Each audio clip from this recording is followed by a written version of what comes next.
Well, all right! Welcome back to As It Should Be. Paul Berliner here in the world-famous As It Should Be studio. That is where we are. That is where we're at. Yes. You know it. Crystal Durant. Hello! Also in the world-famous As It Should Be studio.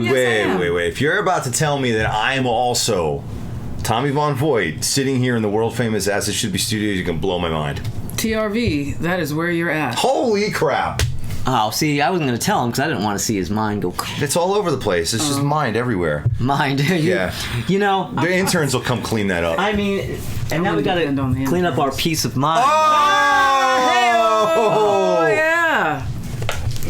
See what we did there? Oh my God! Yeah. Brilliant. Things are going south. Things are going south. All right. Anyway, so we're going to discuss our favorite albums of 1983. Heck yes, we are. Yes, we are. And I am pretty sure if my glassless eyes right now tell me, Tommy starts this. No, can't possibly start it because I thought I started 1982 last week. Is it me? Oh, well, you know what? It is you. Yeah. That's what happens when you read without your glasses. Without the ability to read. My dude, you need to increase the size of your font by about 20 points. If you know what I'm saying. 1983, yeah. So this was a big year for me because it was the year that I graduated from high school and started college. Oh. When I went to the Art Institute of Philadelphia in Center City, Philadelphia, in the old KYW building. And I worked at Listening Booth Records right down the block. So I was buying. Who's stealing? I was acquiring. I found it. It was falling off a truck. Basically, literally, in the back of the shop. They fell off the truck, and I picked them up and took them home. So I had a lot of fucking records. Cleaning up the streets. Oh, man. Somebody had to. Did I have records for your ass? Okay, so here's my runners-up list. Texas Flood by Stevie Ray Vaughan, Swordfish Trombones by Tom Waits, Power, Corruption, and Lies, New Order, Rebel Yell, Billy Idol, Candy Girl, New Edition, Highland, Hard Rain, Aztec Camera, It's Obvious, Head Over Heels, The Cocteau Twins, 90215, Yes, Murmur, R.E.M., Trans, Neil Young, Porcupine, Echo and the Bunnymen, Waiting, Fun Boy 3, True, Spandau Ballet, Deep Sea Skiving, Bananarama, Outside Inside, The Tubes, Al Jarreau, Naked Eyes, Mary Jane Girls, Rock for Light, Bad Brains, Listen, A Flock of Seagulls, In Outer Space, Sparks, Madness, Feast, The Creatures, Reach the Beach, The Fix, Mama Africa, Peter Tosh, Ross, Diana Ross, You and Me Both, Yazoo, Burning from the Inside, Bauhaus, Everybody's Rockin', Neil Young, Cold-Blooded, Rick James, Future Shock, Herbie Hancock, Labor of Love, UB40, Into Battle with the Art of Noise by Art of Noise, Genesis, Snap by The Jam, Rebel Yell, Billy Idol, You Broke My Heart in 17 Places, Tracy Ullman, Japanese Whispers, The Cure, Music for Films Volume 2, Brian Eno, The Southern Death Cult, who later turned into The Cult. They were good. Then I saw them at the East Side Club, and it was fucking fantastic. Cookie Puss by the Beastie Boys and Duck Rock by Malcolm McLaren. Yo, where Cookie Puss at? Yeah. I need to speak to her. I need to speak to her. Cookie Puss. That's not an album, though. Yeah. They have an album called Cookie Puss? Cookie Puss. I think it might have been an EP or something. Yeah. Okay, all right. Mm-hmm. It had all their... Well, that does predate License to Ill, so... Yeah. I mean, that Cookie Puss. So good. Okay. Wait. So, you really do like those two Neil Young albums, Trans and Everybody's Rockin'? I do. Wow. Okay. All right. Yeah. Do I need? No, it's taste is subjective. Yeah. I know. I'm just surprised. I understand why people hate them. I totally get it. I think a lot of people felt like, in particular, Trans was just him just trolling everyone. Yeah, but do you know how he got into that vibe and why he made it? Not really, no, I don't. No, I do know. Because of his son. Yeah. Because his son was severely autistic and he was nonverbal, and he was trying to figure out a way to get through to him, and computers were coming about and electronic music, and he was trying to figure out something, and that's why he made it. Interesting. And as a result, that's probably his favorite album of his own. Yeah. Because it's connected to his son, Yeah. Whereas most people who listen to Neil Young are like, oh, Jesus. What the fuck is he doing now? But, yeah. they don't have that connection. Yeah. So And not just because of that, because when I first heard it, I didn't know any of that until like I read it in Rolling Stone 6 months later or whatever, and I was like, oh, okay, that's really interesting. I don't know, I like it. And Everybody's Rockin', I thought Neil Young and the Shocking Pinks, I thought that was great, because for somebody like him and other artists who are so well known for their stuff in the 60s and 70s, and it was like, this is Neil Young, and then he turns around and does this, and the whole look with the greased back hair and the Cadillac with the fins and everything, I loved it. I love it. I like it in theory, but I'm not saying it was like the best thing he ever did, but I admire the chutzpah. Oh, he had that. He did not give a fuck at that time. See? That is for sure. I already went over. That's how I live my life. I don't give a fuck, so I like it. All right, number 10 is Soul Mining by The. Wow, this record, another one that Diane and I played in college every fucking day. Every morning we listened to this record. And at first I just thought, like, what is this guy doing? What are these things?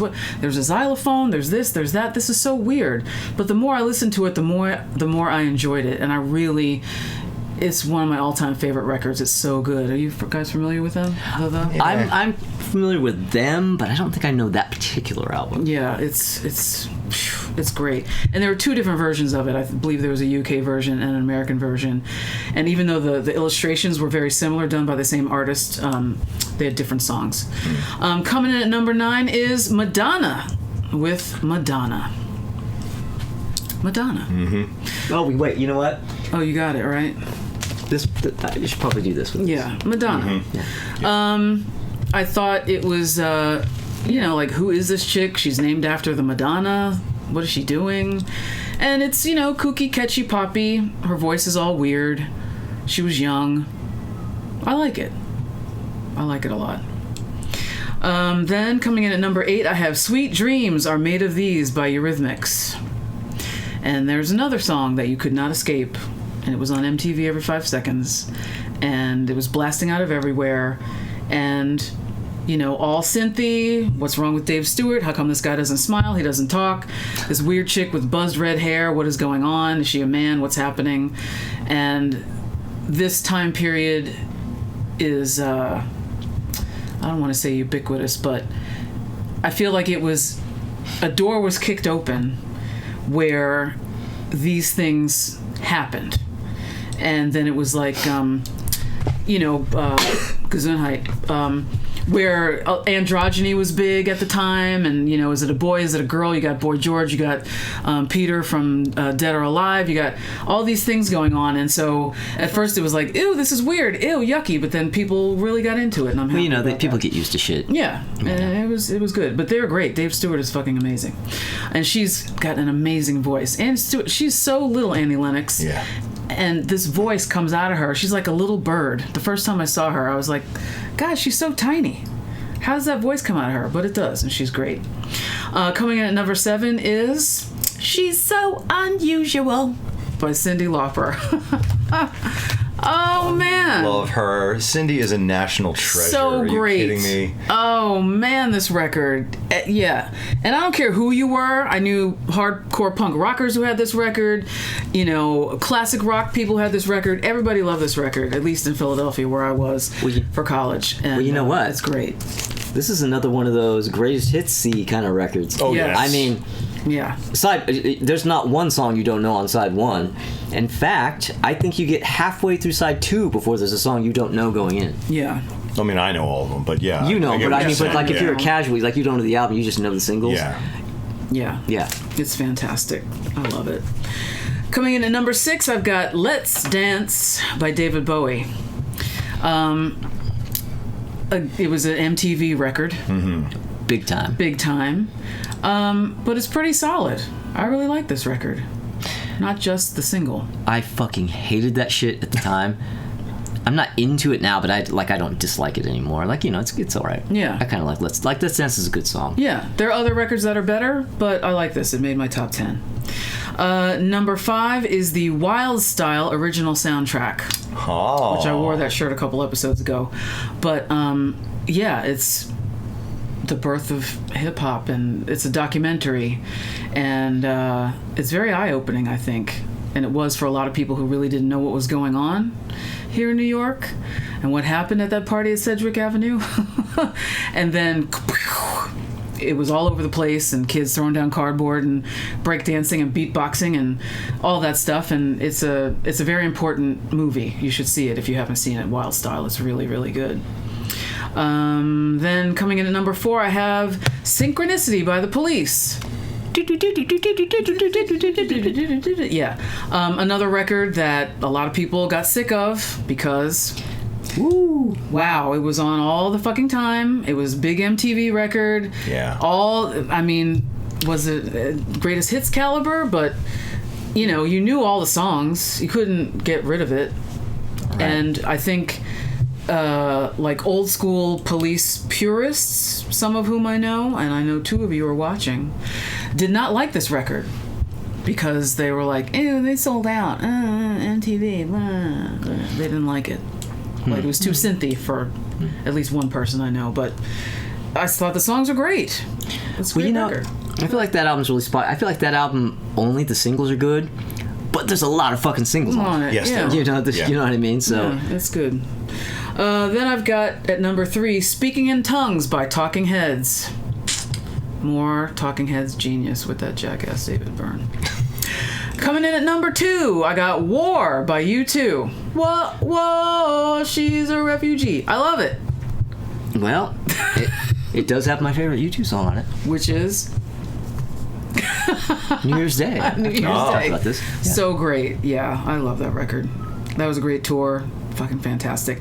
But my number 1 album of 1983 is The Hurting by Tears for Fears. Oh, shit, really? That record eclipsed everything. And again, thank you, Diane, because she brought that record when we became roommates in college. I was sort of familiar with it. I think I heard 1 or 2 songs on college radio at home. And she was so into it. And I was like, all right, let's listen to it. And so it was that, Synchronicity, and a couple other records I mentioned that we listened to every morning before we went to school. And man, like, the more I listened to it, the deeper I got into the lyrics. And I thought, wow, these guys are really bummed out. Well, that's what I think of with this record. I'm thinking, how do you feel about that album? Because I know that I'm definitely Songs from the Big Chair. Yeah, but I guess I know that you don't like downer stuff, and that's a fucking downer. It is a downer album, but there are some things on it I do kind of dig. Pale Shelter. It's a great fucking song. Change. Yeah. I read somewhere, and I don't know how true this is because this was years back, that the lyrics from that album all came out of them having met in like primal scream therapy. Yes. Yeah. So they were definitely coming from kind of an emotionally dark place. Yeah. But that can admittedly lead to some really good music, though. Yeah, I think it's brilliant. And the more I listen to it over these 40 years, I still listen to it from front to back. I never skip anything. It's so good. Their voices are so great. Oh, wow. It's a really great record. If you only know the hits, just listen to the whole thing. I think you'll appreciate it because it's very, very good. So that's my list, my top 10 for 1983. Yay me. Yes. Woo! Yes. Well, all right. Well, after these messages, we'll be right back. If you're pouring Kellogg's Corn Flakes, you've earned a special place on the front of America's favorite cereal. Sit down to a familiar face, the face of a Kellogg Corn Flake lover, the face of America too. When you sit down to America's favorite cereal, the face on the package is you. So sit down to a familiar face.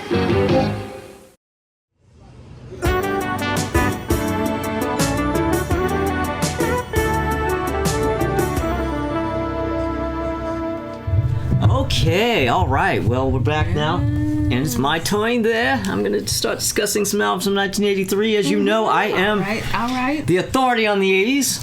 No. Nobody believes that. Just school you all. Not for a second. But go ahead. Embarrass yourself. Ooh. Hey, man, you want to know how much I love the 80s? How much do you love the 80s, Paul? I have 9 runners-up. What? 9 honorable mentions for 1983. Wow. That's a lot. It's a lot. It's a lot. It's a lot. It's a lot. Okay. All right. So my honorable mentions. Tatsuro Yamashita with melodies. If anybody even knows what I'm fucking on about when I say Tatsuro Yamashita, please leave it in the comments. I don't know what he's on I think I'm in the middle of a forest by myself screaming it out to the trees. This has been going on for weeks and I'm still But lost. I love that you're committed to it and that you love it so much and that out of 9, that's one of them. Yeah, he won't let it go, and that's dedication. I like the record. Yeah, I'm not harsh on I'm not going to go, well, I can't mention this one because nobody knows what it is. This is one of the albums. do it, that's man. Great. Do it. But you know this one, Melissa by Merciful Fate. Oh! The first Merciful Fate album. Do you like this record? Dude, we cover Evil. Oh. In my band Witch Force, we've covered Evil at the last couple okay. shows, dude. Yeah, I do actually fuck with that record. You know what? I do not go back with that record. I did not listen to that album at all in the 80s. I listened to it for the first time like 7 years ago or something and went, oh shit. This is pretty good. It's prog metal, but like in a way that no one had ever done before. Yeah, I was surprised that I liked it. I was listening to it out of curiosity, but I was like, this is like pretty fucking good. Yeah, it's fun. Yeah, I got nothing. Anyway, Another Perfect Day by Motorhead. Not peak Motorhead, but it's a good record. But is that after Eddie Clark left? Fast Eddie Clark left? Yeah, Eddie Clark was out. Because he'd already started Fastway at that point. Yeah, Yeah. Eddie Clark was out, I think, even by Iron Fist. By 82, right? Yeah, something like that. Yeah. Anyway, Alice Cooper with Dada. Motley Crue with Shout at the Devil. Wait a minute. Alice Cooper with what? Dada. Dada? Dada. Oh, okay. Dada. Dada, yeah. Dada. Oh. Dada. It's an art reference. Oh, no, I wasn't sure if you said get, but I'm saying it wrong. No, I thought you said ta-da at first. No, D-A-D-A. Oh, Dada. Okay. Anyway, Motley Crue, Shout at the Devil. Y&T, Mean Streak. Oh, Mean Streak. She got a mean streak. Oh, yeah, dude. Yeah. Yeah, I really love that record. Stevie Ray Vaughan, Texas Flood. Mm-hmm. Shout out to my best friend Brent. He's the one who turned me on to Stevie Ray Vaughan because his dad turned him on to Stevie Ray Vaughan. Oh, thanks, Brent. And I remember him being like, because we were listening to metal at this time, and we were listening only to hard rock and metal. And his dad turned him on to this first Stevie Ray Vaughan album when it was new. And I remember Brent kind of being like, yeah, you should listen to this record, but kind of apologizing for it in a way because it wasn't metal. And you're like, yeah, his voice isn't really that good, but like he's a really good guitar player. Because he's not singing in that style, so. But yeah, we ended up really getting into him. Dio, Holy Diver. And Def Leppard, Pyromania. Oh, yeah. Oof. The last Def Leppard album. Yeah. The Swan Song. Ooh, the Def Leppard Swan Song. How could I not like the final Def Leppard album? I wish I had some popcorn. All right, so top 10. Yes. Oh, go on. Okay. Okay. I can't wait to hear more. Continue. Yes. Okay. Yes. Well, my Bury number 10 is an yourself album that actually, in hindsight, isn't that good, and I don't like it that much anymore. But it's actually, I probably should have put Def Leppard on over this, but I fucking love. This was probably my favorite album. No, this would have been my second favorite album of that year in '83, and it's "State of Confusion" by the Kinks. Oh yeah, you should have put Def Leppard above this.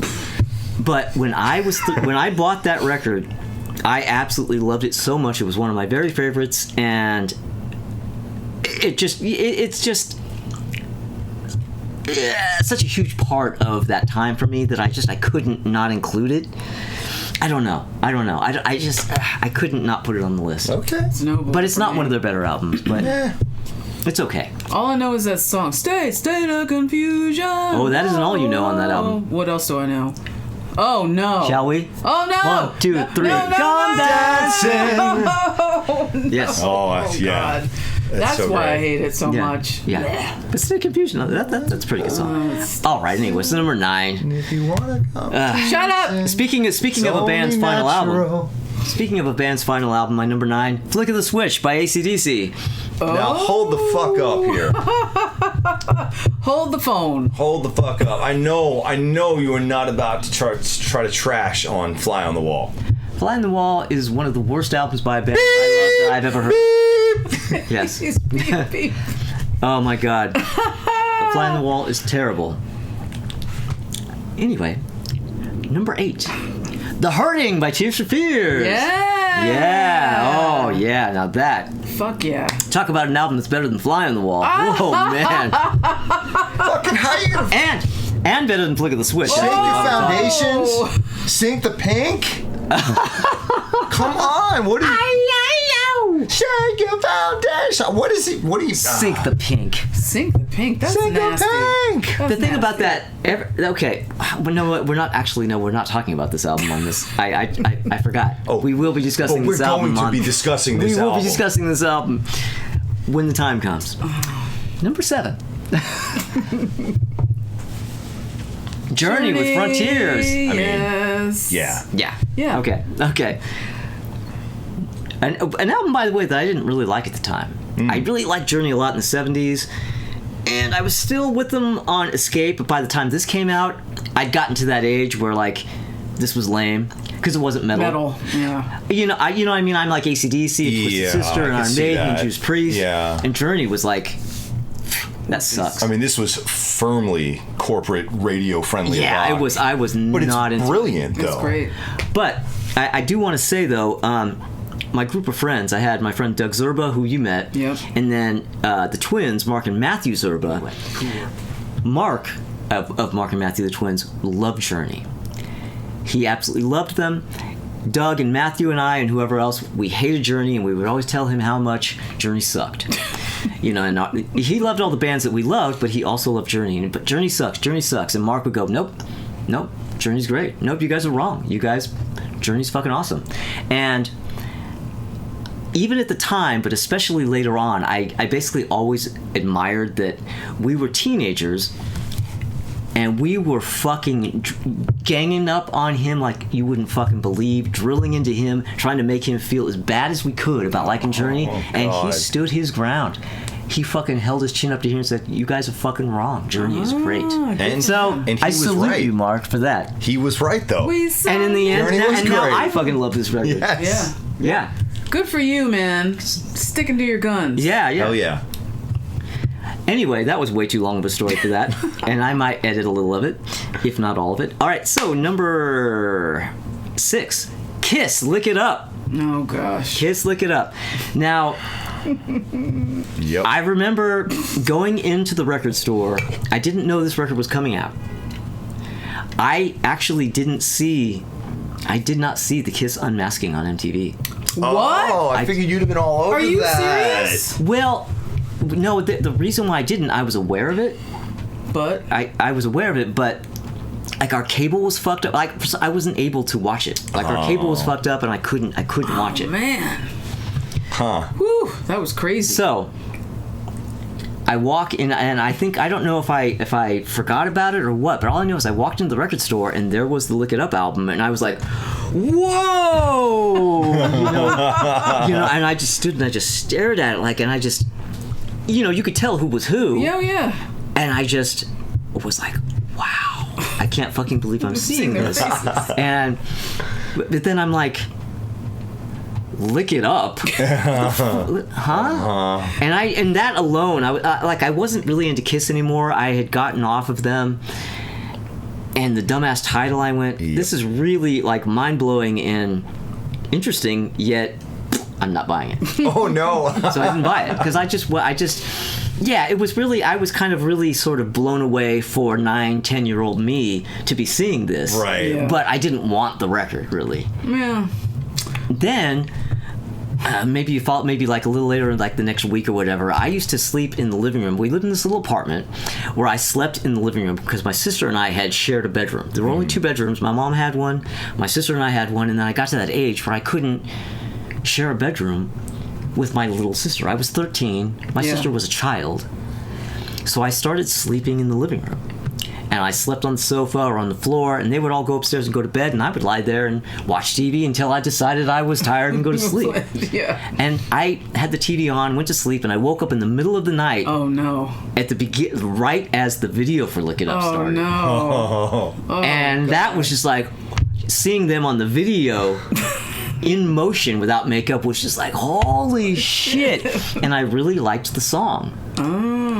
I still didn't buy the record though. Amazingly, I didn't start buying Kiss records again until the next one, Animalize, which is not even half the record Lick It Up is. But I remember Adam Minkoff saying that video gave him nightmares. yes, because Gene. Lick It Up. Because of Gene. Yeah. Man, I'll tell you what, Paul, I would start an 80s Kiss tribute band tomorrow if you want to be the singer for it. See, but that's the thing. I can't sing with a German accent while doing Kiss. Yeah, that's true. Right. That's true. All right, moving on. All right. Moving on. Number 5. Let's see if I can talk a little bit more briefly about this one. Peace of Mind, Iron Maiden. Yeah. Oh, yeah. No, that's not going to work.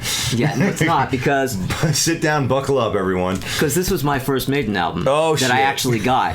Like I talked earlier about how I was aware of them because of Solid Caesar, but I didn't buy the albums until this one came out. I walked into the record store, the same one where I saw Lick It Up, and there was a picture disc on the wall of this, and I went, "Oh yeah, I've got to have this." And it's the image of Eddie busting through the earth. You've seen the picture. Yes. On the wall, and I went, well, I'm not leaving without that. I'm not. Clearly. That's Berlino bait right there. I mean, come on. So I brought that home and I put it on, and it was just like, boom. And, to this day, it's my favorite Iron Maiden album because of that. Even though I did say on an earlier episode that I'm a Paul Di'Anno man, you never forget your first, do you? You gotta do. All right. Okay, so number 4, an album that I don't have here, and unfortunately an album I no longer have a copy of, which is very unfortunate because there's no way I can afford to buy another one unless I get a reissue. Metallica, Kill 'Em All. Oh, yeah. Yeah. You're not getting an original pressing of that. Yeah, I mean, I had, No. I had one at the time, a fucking Megaforce, and then at some stupid point I fucking sold it, and dumbass. Yeah, but Kill 'Em All. Ooh. Yeah, dude. Oh man, I mean, talk Yeah. about an absolute just big bang. Yeah, and I'll tell you what, I generally don't like Metallica. And Metallica is a whole thing. Yeah. But that first record, though, Oh, I know. I'm first 3, and that's it. Yes, I agree. Yeah. Theoretically, I should like Justice for All, but it's a mess. It was There's so something about it I unfocused. just don't like. It's riff salad, is what it is. So Metallica's final album, Master of Puppets. Yes, and I will agree with him on this one. Okay, therefore now it's true. Yes. Yes. Okay, all right. So number 3, an album that I'm going, okay, I'd really put this above Kill 'Em All. Take this with a grain of salt. I really love this album, but it probably should not be above Kill 'Em All. Oh, man. Secret Messages by ELO. Really? I fucking love this record. Have you gone in with this? Oh, yeah. Yeah. I mean, I know you've... Oh, that's right, because you... I go all the way up to Calling America era. Okay. Yeah. Well, also, I realized you probably went on a full-on, like... Oh, yes, the absolutely. full ELO deep dive. Yeah. I really like this one. Oh, okay. I really... I don't know why. When I go over it, I'm thinking, this sounds like an ELO album I shouldn't like. But I do. I really do. The synths really come in on this. Well, they came in on time. Oh, yes. But this one's a little bit... Yeah, I don't know. This just works for me. I really... Stranger. Oh, man. Secret Messages. Bluebird. Yeah. Fuck. I'd have to I listen to really it like this again. album a lot. I really remember that. Okay. Number 2. Murmur. R.E.M. Murmur. The first R.E.M. full-length album. Oh man, this is a classic, this one. But if you want to know what the song titles are, don't look on the back cover because they for some reason decided to put the text the same color as the photo. I can't explain that, but yeah, anyway, but It's an indie thing. You just wouldn't get it. yeah, I guess I just wouldn't They understand. had to explain it. I'm too mainstream for these kind of ideas. But man, what an album that is. Now that's, if I was going to make a list of top 10 or 20 debut albums, I would probably put that on the list. Oh, yeah? Probably. I'd have to really... I can't say definitively. But anyway, number 1, I mean, come the fuck on. You Can't Stop Rock and Roll. Don't even try. Don't even try to Do stop not rock. try to stop it. No. You can't even slow it down. No. Now, shit, man. MTV, when this first came out, MTV was playing the video. They would play the video for the title track, but every once in a while, you would. I remember one day it coming on. I had never seen it before. It comes on, and I was like, "Whoa, what the fuck is this?" Isn't that when they were on the car driving down the street or something? Was he on top of a car? No. No, You're that's the from fake TV's video. No. that they never This made. That's they're- Burn in Hell. Yeah, no. Oh. This they're in England, right? And they're just in their jeans and their t-shirts and their leather jackets with jean vests over it. Right. No makeup, and they're out like they're in an alley, and Dee's driving in a van and everything. And there are these guys who are kind of after the Taste Squad is after Yes. them to get a hold of them. Yes. Squad. Taste Squad. So this video comes on, I'm watching it, the fucking song kicks ass, they looked cool, and I'm like, Twisted Sister, I thought, something about that name, that seems like it would be a 70s band name. Little did I know. Yeah. But I was like, wow, this is really cool. I really fucking like this. And then I didn't see it again for like fucking weeks or months, however long. It was a long time. And then I saw it again. Oh, it's that fucking band. Mm-hmm. And I went, okay, you know what? I'm going to the record store. And I went to the record store and I found it. They had it, and I was like, yeah, I'm gonna buy this. And the whole fucking album, just dude. wow. Dude. Well, actually, I failed to mention when I first watched the video the very first time. Loving it, and then the final scene when they come rushing out on stage with their makeup, I was like, oh, really? Oh, because you didn't know. I didn't know. Like, because the way they present throughout that whole video, this is my first time seeing them, I thought that's who they were on stage, that's what their image was. They come out in the makeup, and I was like, really? Come on, they're just like, come on. What the fuck Kiss is doesn't this? even fucking do this now. What the anymore. fuck is this, you know? And I was kind of bummed, but I liked the song so much, I still was like, I'm still buying that record, you know? And I was not disappointed, and I am glad to this day that I bought that album. So now you fuck with that whole record. Oh, God, yeah. Yeah. So, You're Not Alone? Fuck yeah. You name it. I love that Every song. fucking that song on that is album. beautiful. Perfect album. Yes. There isn't a note on that album I don't like. Yes. A lot. I've talked to people who are Twisted Sister fans or claim to be, and they're like, well, I don't like the shitty ballads and You're Not Alone and all that. That song is majestic. It is gorgeous. It's a great song. It's absolutely beautiful song. Every song on I that love album. that album. So, yeah. Twisted fucking sister! Okay. All right, so there you go. There's my 1983. Yeah! Woo! All right. Can you dig it? Something revolutionary is happening on cable. So naturally, this week's People tells how Thriller, Michael Jackson, Stevie Nicks, and other stars are cashing in on music television. Next, Sean Connery talks about James Bond reaching middle age. Then you'll preview Richard Gere's new movie, Meet the Richest American. And look, spectacular backstage coverage of Chorus Line, Broadway's biggest hit ever. So pick up this week's People, for yourself, for your family, and read about rock's new frontier, MTV. People is published by Time Life. Hey, what are we doing out of the bottle? This is dangerous. A little kid might come along and think we were candy. That would be awful because we're medicine. He might even eat us. No, no, no, no. This is serious. Serious. We could make you delirious. Delirious. Use it as a healthy fear of us. Fear of us. Too much of us is dangerous. No, no, no. Doctors tell the pharmacy. Pharmacy. Types of pills that you will need. You will need. And he knows the harm that we can be. We can be. If we're not taken carefully.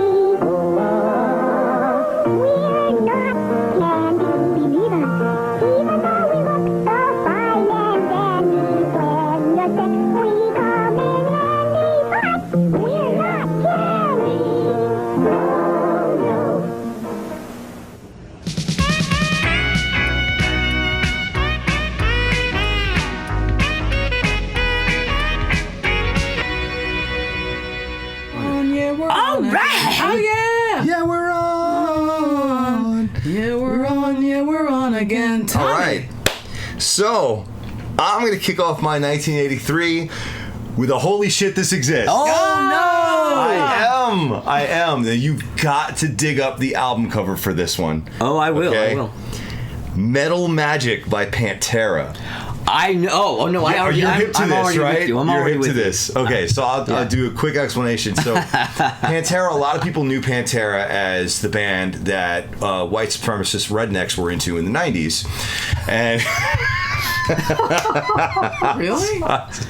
well, they unfortunately had a certain fan base. That's unfortunate. It wasn't really their fault. Not really Pantera's It's fault. not their fault. But they also starting with Cowboys from Hell, they pioneered what became known as groove metal, and that opened the door to a whole bunch of shitty copycats, and it just became a whole thing. But prior to them finding their pathway to success, they were very much a product of their times, and they had put out a string of very glam-oriented heavy metal albums. How many? I thought there was only 2. Oh, there's actually 3 that are full-on glam metal. Metal Magic, Projects in the Jungle, and I Am the Night are the 3. So do we have like Dimebag with fucking with hair with? We do, except his name was Diamond Daryl at the time. He's clean shaven, skinny as a toothpick, Big hair. but he was a star even then. I mean, he was just from day one. My God, what an incredible talent he truly was. And it's tragic what happened to him. It really is. And then their 4th album, 1988, was called Power Metal, and that was their first album with Phil Anselmo. And Phil Anselmo at the time had long hair, and everything he was hitting was higher than Rob Halford notes, and it was like a proper power metal album. And then in 1990, they did Cowboys from Hell, and they consider that to be their debut album, and they just like to pretend that their Everything else first 4 existed. albums that don't exist. Right. But yes, 1983, Metal Magic by Pantera. Yes, holy shit, that exists. You can't find copies like anywhere. You gotta like get them on YouTube and stuff. Right. Yeah, because nobody bought it in the first time around, and the sure as fuck aren't any reissues. Oh no, you're not finding a copy on vinyl now. Yeah. No, they collectors pay a fortune for them. But now let's get on to my honorable mentions for 1983. Sports, Huey Lewis and the News. Faster Than the Speed of Night, Bonnie Tyler. Eliminator, ZZ Top. Can't Slow Down, Lionel Richie. Rebel Yell, Billy Idol. You Broke My Heart in 17 Places, Tracy Ullman. Candy Girl, New Edition. Synchronicity, The Police. Peace of Mind, Iron Maiden. Cuts Like a Knife, Bryan Adams. I'm very sorry, Crystal. That's all right. Shout at the Devil by Motley Crue. Color by Numbers, Culture Club. People just didn't seem to really recognize Culture Club was a really goddamn good band, and Boy George was a really talented vocalist. An amazing singer. Yeah. Yeah, no, they were good. They were really actually really good. I didn't recognize it at the time because I was on my metal trip. Right. At the time, I don't think they got the proper respect at the time. Yeah. But they were quite good. Flick of the Switch, AC/DC, Show No Mercy by Slayer. And after this, I check out. I am not with Rain in Blood. I don't care for it. You know what? I'm pretty much entirely Slayer. Slayer free. I don't know any of that stuff. Yeah, that I've never first listened to any of Slayer those record, albums. Show No Mercy, it's proper early '80s thrash. Yeah. It was very much along with with Yeah, Metallica. was I mean, doing. I know about the albums and I know the covers and the titles, but I've never just like put one on and listened to it. Yeah. And then we have Kill 'Em All, Metallica, and The Hurting, Tears for Fears. All right. Now let's move on to my top 10, shall we? Surely. All right. Number 10, Journey with Frontiers. As we discussed earlier in the episode, it's an excellent album. What? So, I can do this with this album. I know I can. What's your favorite song on this?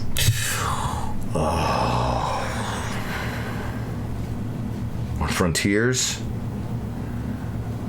Faithfully. Which one? Faithfully. Faithfully, yeah. Now, forgive me. I'm gonna have I don't quite know what I'm talking about moment. Is Who's Crying Now on this one, or is it on Escape? I think it's on Escape. That might be on Escape. Okay, yeah. Yeah. That's right. Okay. Yeah, but Faithfully is the one. Yeah. Okay. That pushes all the right buttons. Number 9, Madonna, self-titled debut album. Right there. Right there. In case you didn't see it the first time. Yep. Number 8. Now here's a guy who in the mid to late 70s put out 2 blues rock albums under his actual real last name.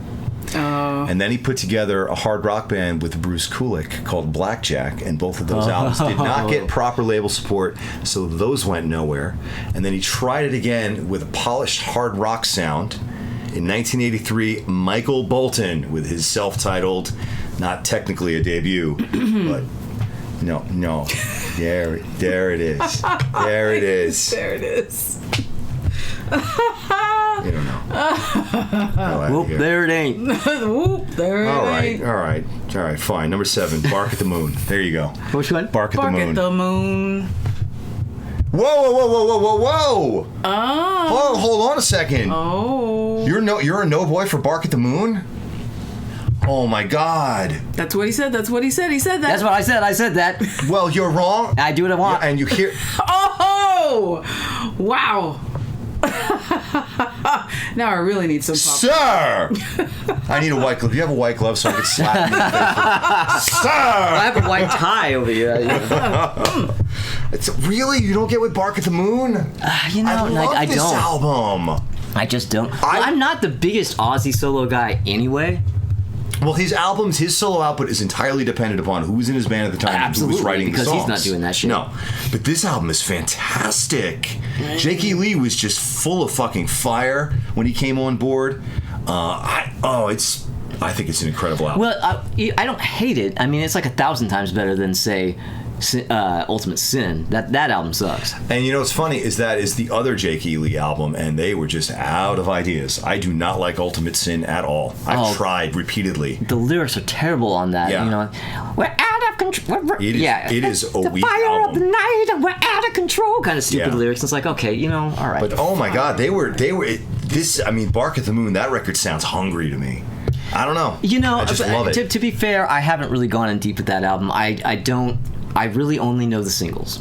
Okay. So I'm actually talking shit a little out my ass, but I don't like the song "Bark at the Moon," and I don't like "So Tired." Oh my God. I don't fucking like. I love So Tired. Oh, okay. We have to agree to disagree, and also that. But there may be songs on it that I like that I haven't heard. All right. Moving on. Number 6. Cyndi Lauper, the national treasure herself. Unusual. She's so unusual. Love it. Yes. Love it. Oh boy. This. Just another casual day hanging out in Coney Island. I so fondly remember every time I would try to turn to Channel U to catch the music videos that would come on. Because we didn't have cable, but if you turned to Channel U, they would play music videos. I had no idea what the hell the UHF channel was that was doing it, but in Copeg, Long Island, in the early 80s, I would, when my mom wasn't paying attention, I'd go in there, because for some reason she had in her mind that, you know, I shouldn't be watching music videos. Fuck knows why. You were wrong. Anyway, I would go in there and I'd turn on Channel U, and it would inevitably, like, it would be playing Girls Just Want to Have Fun, and this song obviously touched every button in me that it possibly could. That could be touched. It found buttons I didn't know were there to touch. But what would happen is like inevitably it would be halfway through the video. So I would never get the benefit. I would never get to enjoy the whole song. So and I would always realize this when it would be like all of a sudden it would be like, oh no, and all of a sudden it would be the part in the video where they're like testing the water. When they're all talking on the phone. Oh yeah. Right? Oh right. And I'm like, and at that point I knew the video was basically like 20 seconds from over. And it's like, God damn it! And it would after that it would cut to like you know Every Breath You Take, and I'd be like, this is stupid.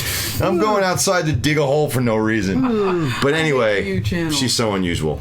Moving on. 5. Billy Joel, An Innocent Man. I got no dog. I didn't hear anything.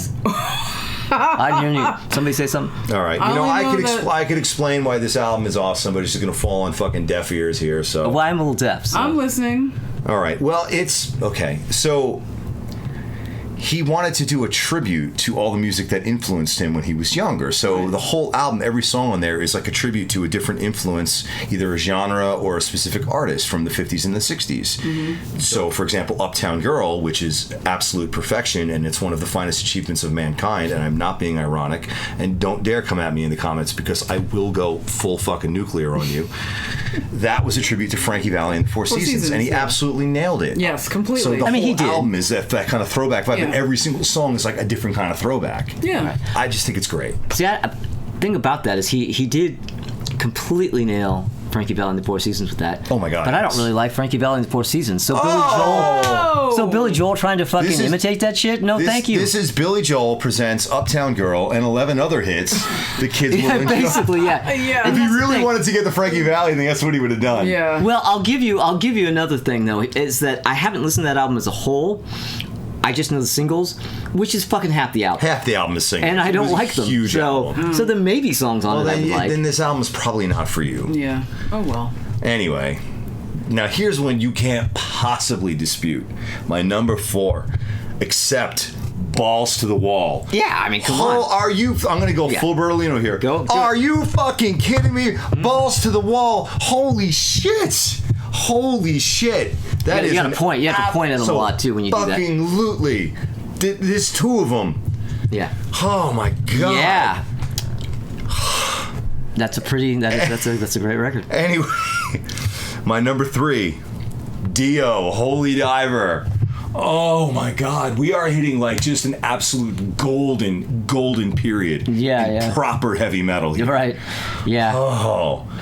Speaking of, number 2, Twisted Fucking Sister, which is the proper name of the band, with You Can't Stop Rock and Roll. That's right. Oh my God, I'm getting like, For Klimt. I'm yeah, thank you. Oh, I need this. I need this for my number 1. Oh, well, actually, before we go off of Twisted Sister, what was the first Twisted Sister album you heard? Was that one? My first exposure was the big hits off of Stay Hungry. Okay. Because I mean, again, like with Girls Just Want to Have Fun, I would turn to Channel U, and like they would be playing the video for We're Not Gonna Take It, but it would inevitably be like the final chorus, and I'd be like, no, I'm gonna go outside and dig another hole. an even bigger one this time. all right. Yeah, but my number 1 for 1983. I mean, come on, dude, you know what it is. I don't think What's the elephant in the room that I haven't discussed yet?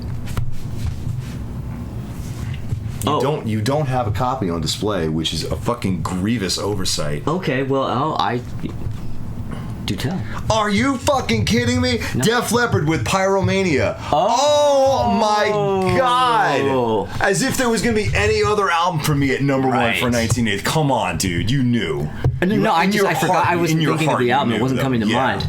Oh my god! It's like the Led Zeppelin 4 of 1983. Oh my god. So my introduction to Def Leppard was when I would be in the lunch line at the cafeteria in 5th grade, and Rob, who wore a denim jacket and had blonde spiky hair, was always talking about Def Leppard, and he had like 15 different Def Leppard shirts, and he was like, oh my god, Def Leppard is the greatest band ever. And of course I look back on this and this was a child talking to a child, but like in my mind I'm like, oh, this dude Rob that wore the denim jacket, he was a 5th grader, I was a 5th grader, we were 2 children, and he was like, you got this Def Leppard is the greatest band ever. I'm like, okay, I guess I'll check out Def Leppard. So then I started paying attention and watching MTV, and like the day, half, 3/4 of Hysteria was a single, so there would always be a video from the Hysteria album that would come on. I was like, I love Def Leppard, this is the best band ever. And then every now and then MTV would drop, I guess, what they would consider at the time an old school jam, and it would just be like a video from 4 or 5 years earlier, but it seemed like it was from 20 years earlier to me. Yeah. And at one point they just dropped the video for Photograph. Oh. And I remember just sitting there in the living room, and Photograph comes in, and from the very opening, and I was just like, and Hook, line, and sinker. I mean, that's so.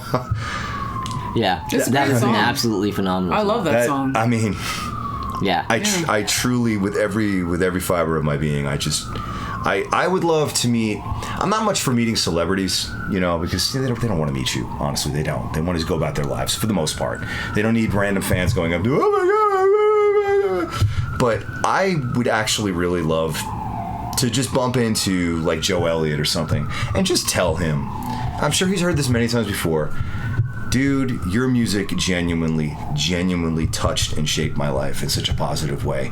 And Photograph is a huge part of that. And that whole album is just incredible. It really is. That record was so fucking huge. I mean, I was in junior high. I was in 7th grade when that record came out. And that and Metal Health by Quiet Riot were the two. Like, Metal Health was like the first metal album that kind of broke through as a big mainstream hit album. Yes. And Pyromania was right behind it. And they used to have these MTV sort of battles, like, all right, the video for Photograph is going to go up against Come On Feel the Noise. Oh boy. And those were just like going like this. They were the biggest fucking thing imaginable. I mean, Pyromania was like, oh yes, it was humongous. It was like I can't even describe it to you.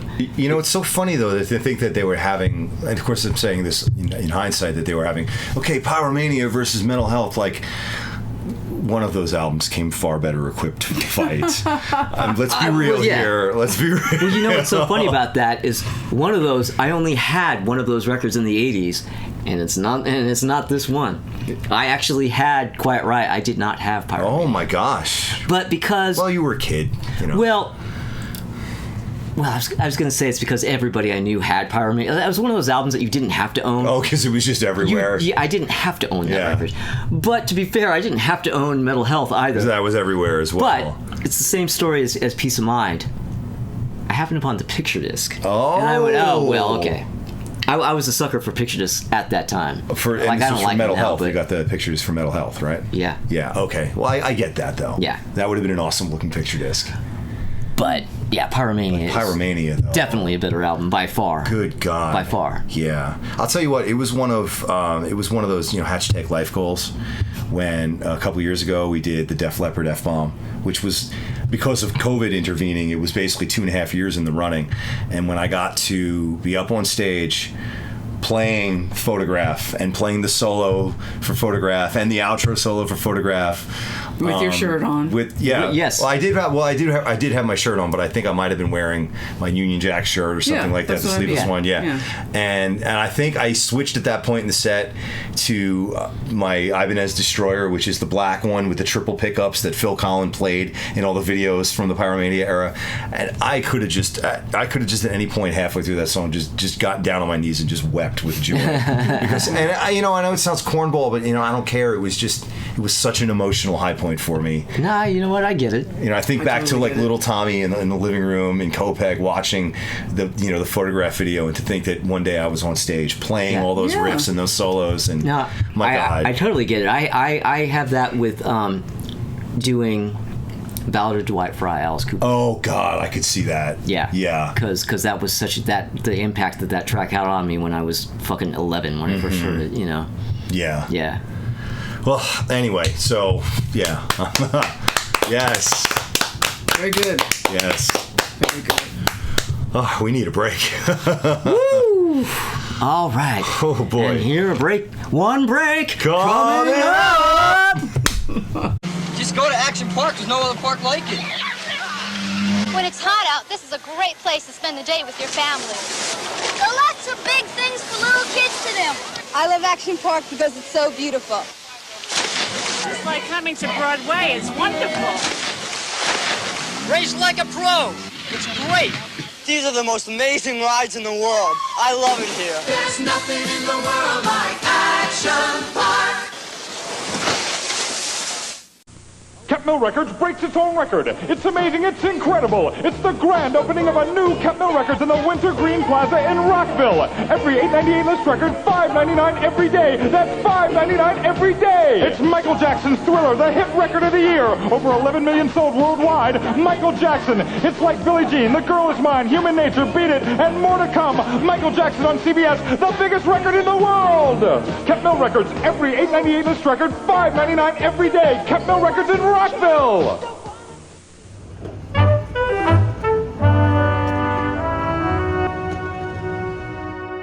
All right, so we are back for the attack. That's right, we're going to attack some hate lists here. And I think Crystal goes first with some hatred. I'm black, and I'm back, and I'm gonna attack. Yeah. All right. Okay. This is crap.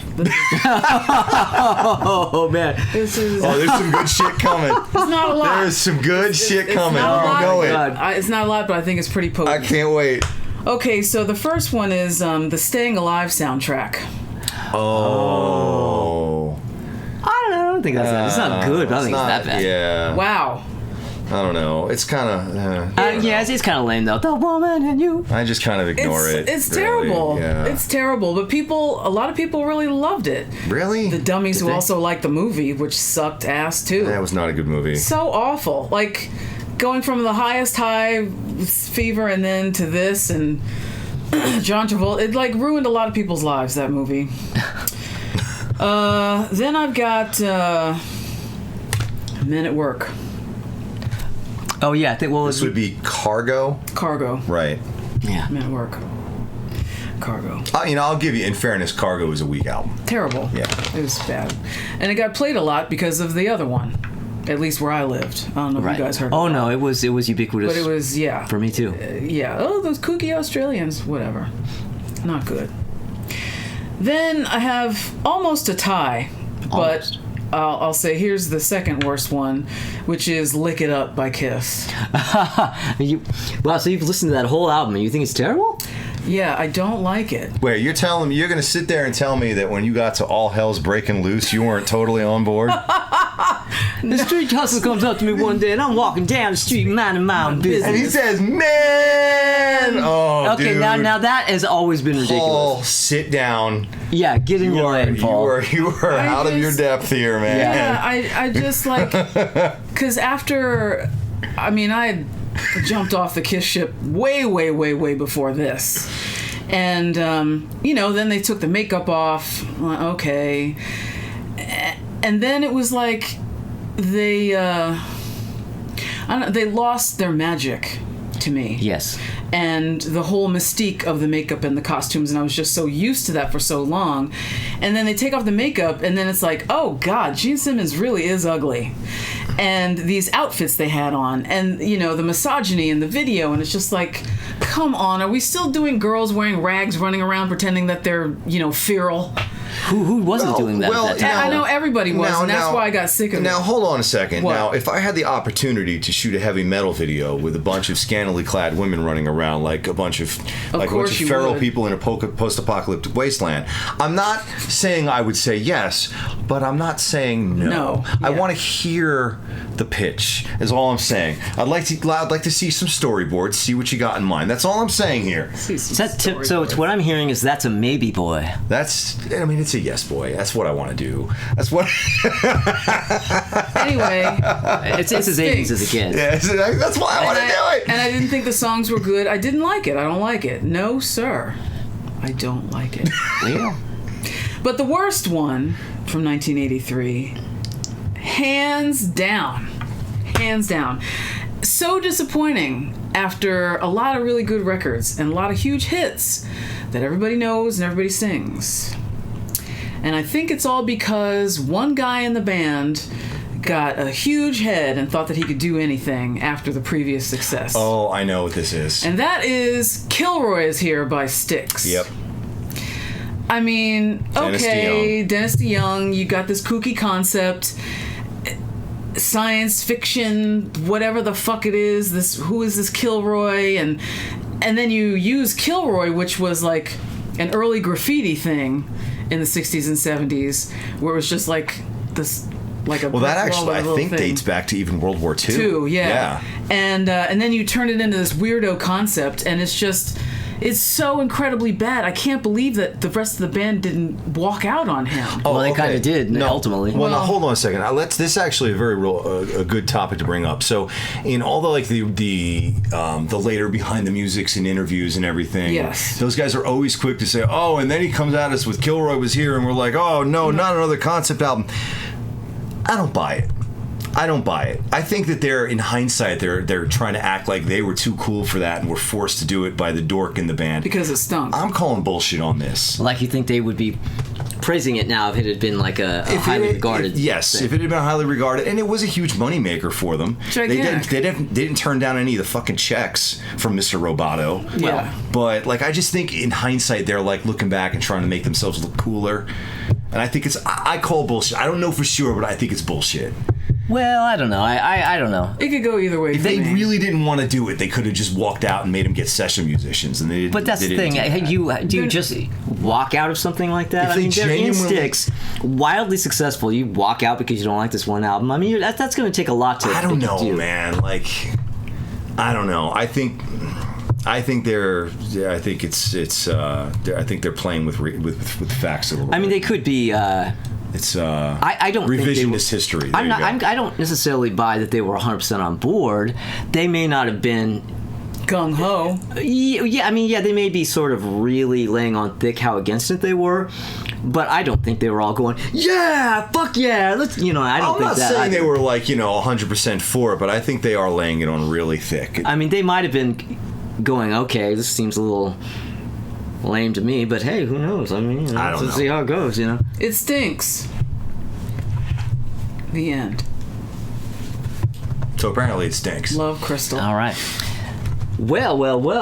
All right. Well, I hate it. let's go to the commercials. Let's go to the commercials. It's commercials. No, it's your turn now. Oh, is it my turn? You have to. Yeah. Hate, Oh, well, I don't man. hate anything from the 80s.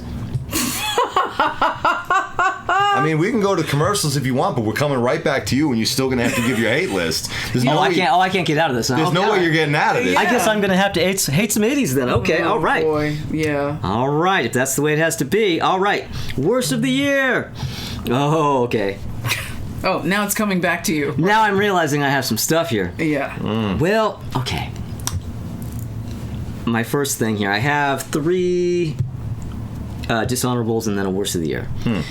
Now, my first dishonorable is going to get me crucified in the comments. Uh-oh. You guys probably won't be particularly, you might disagree. I think you'll disagree. But you guys are going to be, what the fuck planet are you on? Violent Femmes, first album. Honestly, I have no stake in this race. I do have dogs in this race, and I totally understand why you would hate it. I cannot stand it. Get it. I hate Gordon. I understand kind of why people like it, and song wise why people are into it, Yeah. and the whole idea of playing that type of music with an acoustic guitar and not an yeah. electric. Mm-hmm. Gordon Gano's voice irritates the fuck out of me. Yeah, I knew He's that. basically just imitating Lou Reed. He yeah. sounds like a whiny rich white kid trying desperately to be Lou Reed. Maybe that's what he is. That's what that sounds like to me. Yeah, I get it. Maybe that's what he is. Yeah. And which Lou Reed is a rich white kid too, so there's that. But all right, and then 2 albums. Neil Young, Trans, and Everybody's Rockin'. Yeah. Yeah, I get it. It all comes cannot. full circle. I get it. I get can't. it. Yeah. I love Lou Reed. I love Gordon Lou Gano. Young. I mean, I love Neil Young. I love Neil Gano. But one of the things that's great about Neil Young is that he doesn't just do Harvest over and over again. He does different kinds of albums. Yes. When he's back in the day, not so much now, but back in the day, if there was going to be a new Neil Young album, you didn't know what it was going to sound like. I had no idea. You didn't know what he was going to do, and I fully appreciate that. But it also means that sometimes you just can't follow where he's going. And these are examples of him just going this way and me going, well, you know what? I'll see you when you loop back around again. Okay? Yeah. But my worst of the year. Oh, my worst of the year. Oh, shit. Get ready. All right. The Woofers and Tweeters Ensemble, with their great album, Beetle Barkers. Yes, this is an entire album of dogs barking Beatles songs. Oh no! Oh, an entire album It's the of singing dogs barking Beatles songs. It's the goddamn singing dogs. The Beatles barkers. But and of course they had to at some point do a Beatles album. It took them till 1983 to get this great idea. That's really timely. Yeah. Yeah. Nothing says fucking a hot thing for the market in a 1983 dogs barking the Beatles album. Yeah, a Beatles cover album by dogs. Whoever put that out had their finger right on the pulse of today's what's going on. Yeah. See, I'm gonna play that at work and see what the dogs do. Oh no! They might get into it. I manage a dog daycare, and this is gonna be an experiment. You're gonna create some Beatles fans. I probably. Yeah. Yeah. Wow. Wow, dude. Well done, man. Yeah. Oh man. That's something else. Okay. And do look it up and do listen, as long as you can stand to. All right. All right. So now we're really going to go to commercials. No, we're not, because Tommy it's has mine. to do What is this. your deal? Okay, all right. God, I really want to get to this commercial. We're 'cause not it's a going really to the good one. goddamn commercials. How good could this commercial possibly be?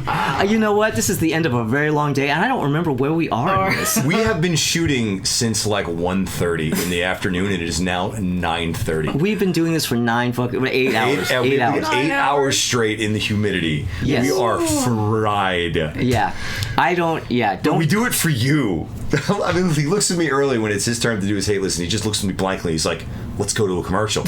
I'm like, oh no, he really doesn't know what's going on. I really don't know. All right, let me Do not, under any circumstances, ask me my name right now. It's Gordon Gano. Dr. Gordon Gano. Gordon Drano, more like. Huh? All right, let me give my dishonorables. Confusion is Sex by Sonic Youth. Anything by Sonic Youth. Into Glory Ride by Manowar. Anything by Manowar. The Final Cut by Pink Floyd. Oh, God, damn it. Those are my dishonorable mentions. What could possibly be my worst of the year?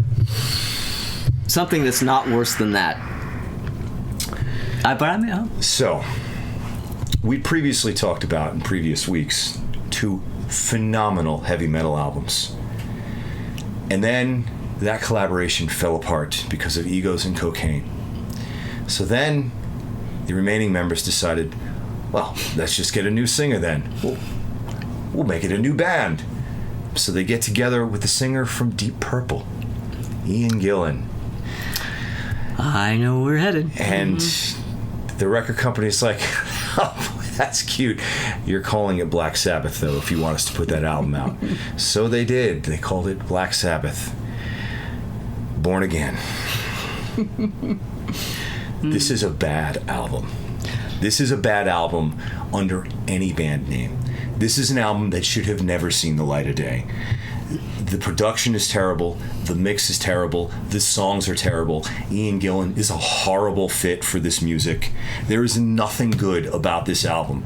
I occasionally encounter defenders of Born Again. Like, oh, you gotta reassess it. Oh, Disturbing the Priest. Oh, blah, blah, blah, blah, blah. Like, no, miss me with that shit, please. Miss me by a mile with that shit. This is a horrifically bad album. This is such an unbelievable fucking misstep for this band that it only lasted one album and one tour, and then it was done, and they moved right along. So, I assume you're a fan of the cover, too.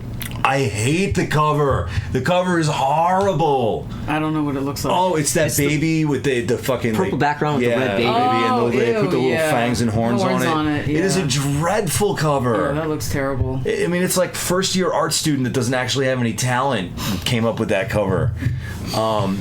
There's nothing about this record I like. We did a Black Sabbath F-bomb earlier this year, and my set was all 80s Black Sabbath, and to do it right, I was like, I got to do something from every album from the 80s. So I hit the Tony Martin era, found all the really killer stuff from that, but it also meant I had to do something from Born Again. So basically it was down to me finding the song on this album that I hated the least, and then just suffering through it. Which one did you do? Trashed. Oh. Huh. And then Super Morgan sang it, and by default he sounded infinitely better than Ian Gillan did singing that fucking song. And he didn't even put any work into it just to sound better than Ian Gillan did. But I still hated the fucking song.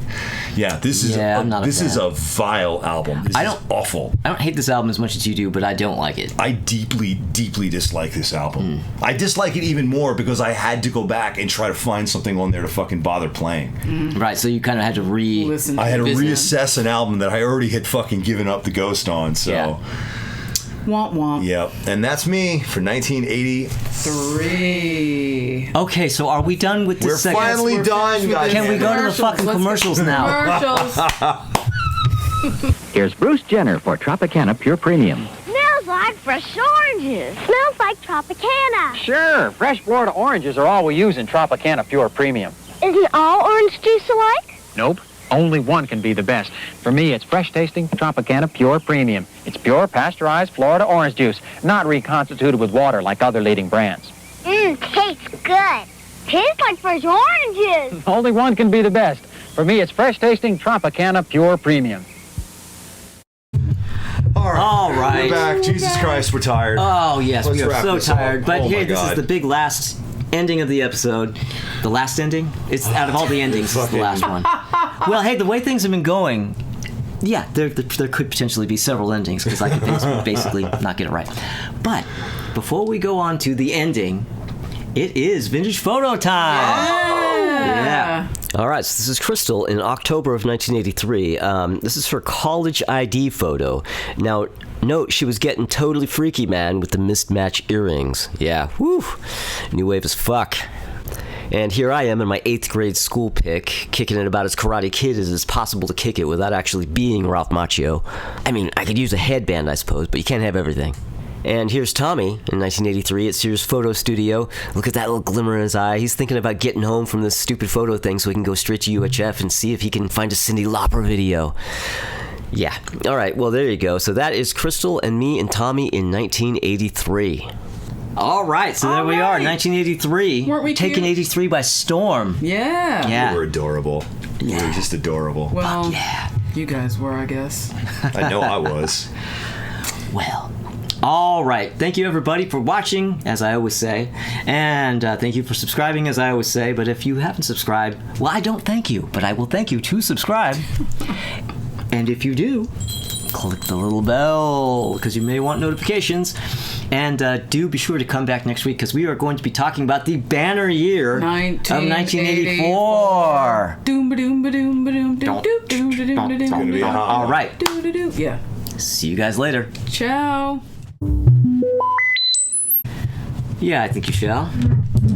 I think you shall. You shall do that. We good there? All right.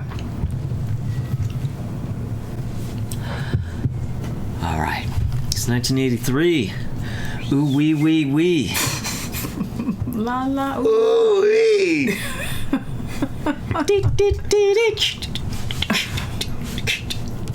Okay. 1, 2, 3. Well, all right.